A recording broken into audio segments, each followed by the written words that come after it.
Hana mến chào cô bác, anh chị và các bạn. Ngoài món bánh giò cấp tốc làm từ tinh bột đậu xanh, Hana đã chia sẻ được rất là nhiều sự ủng hộ của cô bác, anh chị và các bạn. Hôm nay, Hana xin gửi tới cô bác, anh chị và các bạn thêm một cách làm bánh giò từ bột gạo, ăn vào mềm tan trong miệng, để tủ lạnh qua ngày vẫn mềm không bị cứng. Đặc biệt không cần gói nhưng bánh vẫn rất thơm mùi lá chuối. Để làm bánh giò, Hana sẽ lấy 200g bột gạo, 25g bột năng, 35g bột bắp. Mình sẽ cho vào rây và rây đều hỗn hợp. Thêm vào 700ml nước. Mình sẽ khuấy đều cho hỗn hợp thật là hòa quyện.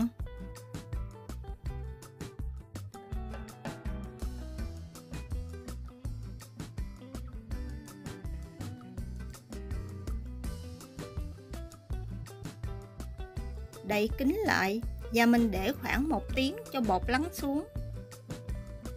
Sau 1 tiếng, mình sẽ chắc bỏ hết phần nước trong trên mặt bột.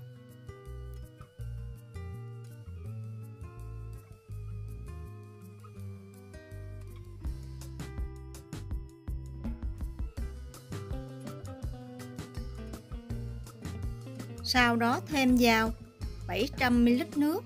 Mình cũng khuấy đều và để khoảng 1 tiếng cho bột lắng xuống. Mình sẽ lặp lại khoảng 1 lần nữa, tổng cộng là 3 lần. Mình làm như vậy, bột rất là ngon và không còn hôi mùi bột. Cách làm bánh này, Hana học từ bạn Châu Phương. Hana cảm ơn bạn rất nhiều.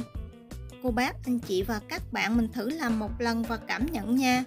Mình sẽ thấy ngạc nhiên với cách làm bánh này.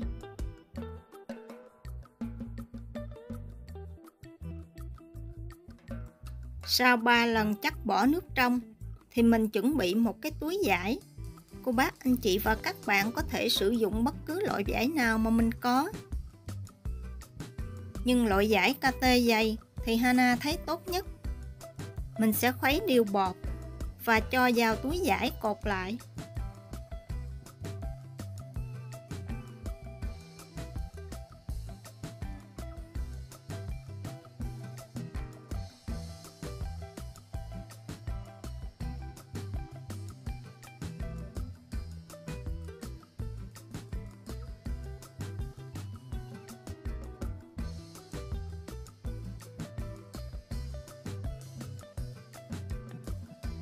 Dùng một vật nặng để đặt lên túi bột. Mình sẽ để khoảng 1 tiếng cho tới khi bột hết nhỏ nước.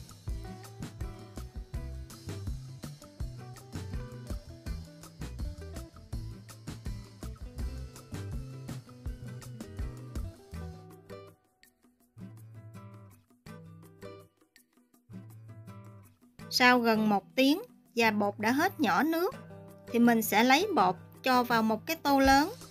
Phần bột này Hana cân được khoảng 400g.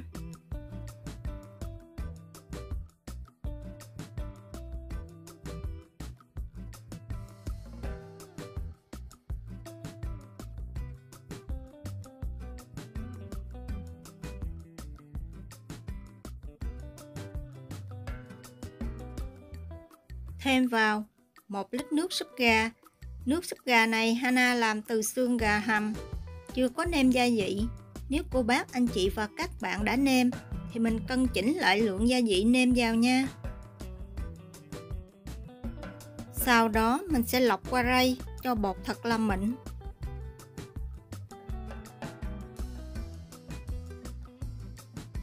Gia vị nêm vào gồm có 1 muỗng cà phê bột nêm ga, 1 muỗng cà phê đường cát, 1/2 muỗng cà phê muối và 1 muỗng canh dầu ăn. Hana quên bỏ phần dầu này. Dầu ăn giúp bánh bóng mượt hơn và bột không bị dính vào lá sau khi hấp. Hana quên bỏ nhưng mà không bị ảnh hưởng gì. Mình sẽ khuấy đều bột ở lửa vừa và nhỏ cho tới khi bột sánh lại. Sau khoảng 25 phút, bột đã sánh đặc lại.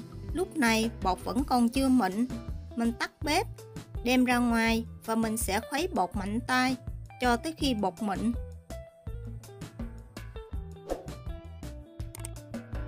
Và đây là hỗn hợp bột Hana sau khi khuấy thêm khoảng 5 phút nữa. Bột nhìn rất là mịn và mướt. Nếu cô bác, anh chị và các bạn làm đúng như Hana chỉ, thì phần bột này mình có thể từ từ gói, bột cũng không bị khô.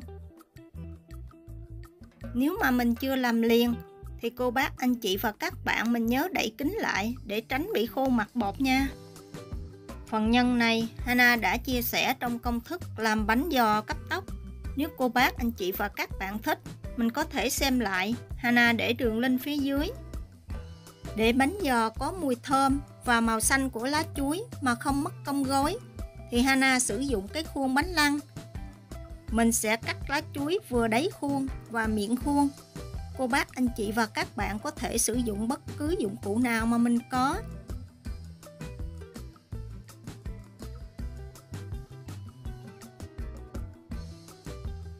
Bọc thêm một ít lá chuối xung quanh thành khuôn.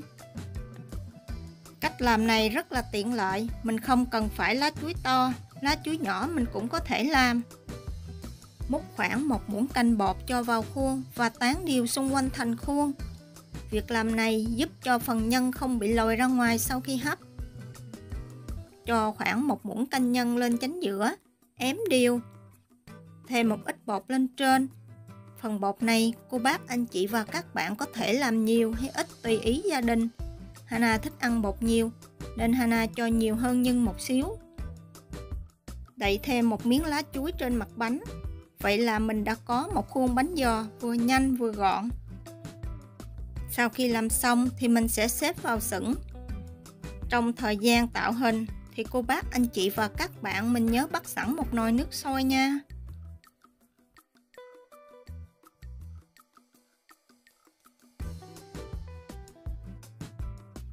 Sau khi nước sôi thì mình sẽ cho sửng bánh lên bếp và hấp ở lửa vừa, khoảng 25 phút là bánh chín. Sau khi 25 phút, bánh đã chín hoàn toàn. Nếu trên mặt bánh đọng lại nước thì cô bác, anh chị và các bạn mình nhớ nghiền hộp và chắc bỏ nước ra.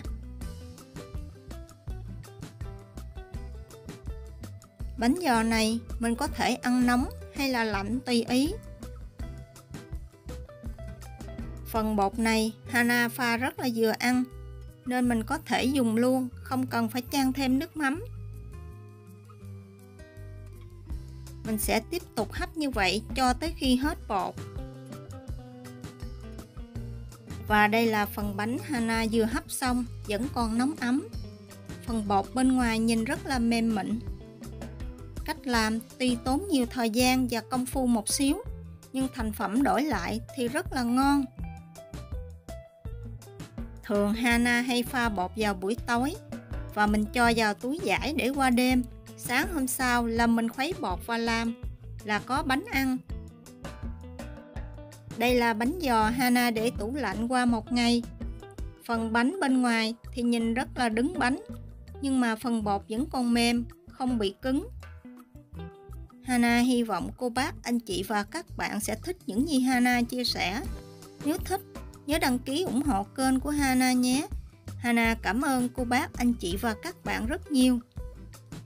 Mỗi tuần, Hana sẽ chia sẻ một món ăn ngon vào thứ Ba và thứ Sáu. Cô bác, anh chị và các bạn nhớ xem ủng hộ Hana nhé. Hana cảm ơn cô bác, anh chị và các bạn rất nhiều. Nhân dịp năm mới, Hana kính chúc cô bác, anh chị và các bạn cùng với gia đình hưởng một mùa xuân an lành và ấm áp. Chúc cô bác, anh chị và các bạn có thật nhiều niềm vui, thật nhiều sức khỏe và thật nhiều thành công trong cuộc sống. Hana xin chào tạm biệt và hẹn gặp lại lần sau.